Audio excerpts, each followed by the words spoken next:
Conservation మీద ఇవాళ ఒక చిన్నపిల్లల చేత రాజకీయ ఫ్లెక్సీలు పెట్టిస్తున్న ఘటనలపై హోంమంత్రి అనితా వంగలపూడి తీవ్రస్థాయిలో స్పందించారు. వైఎస్ఆర్సీపీ పార్టీ ఈ విధంగా పిల్లలను రాజకీయాల కోసం వాడుకోవడం అత్యంత బాధ్యతారహిత్య చర్యగా అభివర్ణించారు. ఒకప్పుడు రాష్ట్రాన్ని పాలించిన పార్టీ ఈ స్థాయికి దిగజారడం దురదృష్టకరమని విమర్శించారు. వైఎస్ఆర్సీపీ ప్రవర్తనను చూసి ప్రజలు నవ్వుకుంటున్నారని, చివరికి అదే ప్రజలే వారికి బుద్ధి చెప్తారన్నారు. రాజకీయ లాభాల కోసం పిల్లలను ముందుకు నెట్టడం ఏమాత్రం సమర్థనీయం కాదు అని స్పష్టం చేశారు. పిల్లల భద్రత, భవిష్యత్పై రాజకీయ పార్టీలు బాధ్యతగా వ్యవహరించాల్సిన అవసరం ఉందన్నారు.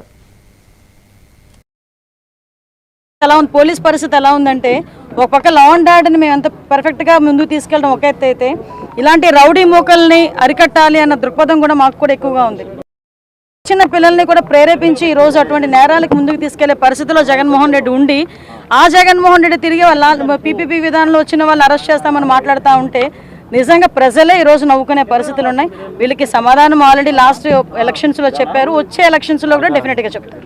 సిపిని అంతకన్నా మంచి మాటలేని మాట్లాడతారా? మేము క్రైమ్ రిపోర్ట్ చూపిస్తున్నాము, మేము లెక్కలతో సైతం చూపిస్తున్నాము.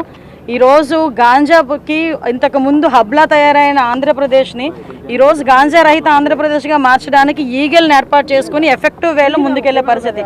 ఇంతకుముందు లాస్ట్ 5 సంవత్సరాల్లో గాంజా వద్దు అని ఒక చిన్న అవేర్నెస్ ప్రోగ్రామ్కి ఎప్పుడైనా ఒక ముఖ్యమంత్రి అటెండ్ అయ్యాడా? అప్పుడు జగన్మోహన్ రెడ్డి అటెండ్ అయ్యాడా? కనీసం మంత్రులు ఎవరైనా అటెండ్ అయ్యారా? కనీసం ఈరోజు కొన్ని వేల అవేర్నెస్ ప్రోగ్రామ్స్ ఏర్పాటు చేయడమే కాదు, ఈరోజు గాంజా కల్టివేషన్ ఆంధ్రప్రదేశ్లో జీరోని చేసిన పరిస్థితి కూడా కనిపిస్తూ ఉంది. ఎక్కడైనా ట్రాన్స్పోర్టేషన్లో కూడా గాంజా ఎక్కడైనా కనిపిస్తే కనుక ఇమీడియట్గా పట్టుకుని వాళ్ళ మీద ఎన్డీపీఎస్ యాక్ట్ ప్రకారం వాళ్ళందరినీ కూడా అరెస్టులు చేయడం జరుగుతుంది.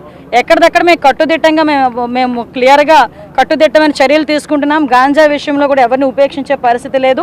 ఆఖరికి మీ అందరికీ తెలుసు, రౌడీ మూకల తాలూకు ఆటలు కూడా కట్టించే పరిస్థితులు ఈరోజు మా యంత్రాంగం అంతా పనిచేస్తుంది. ఒక బాధ్యతారహితమైన ప్రతిపక్ష పార్టీగా తయారైంది.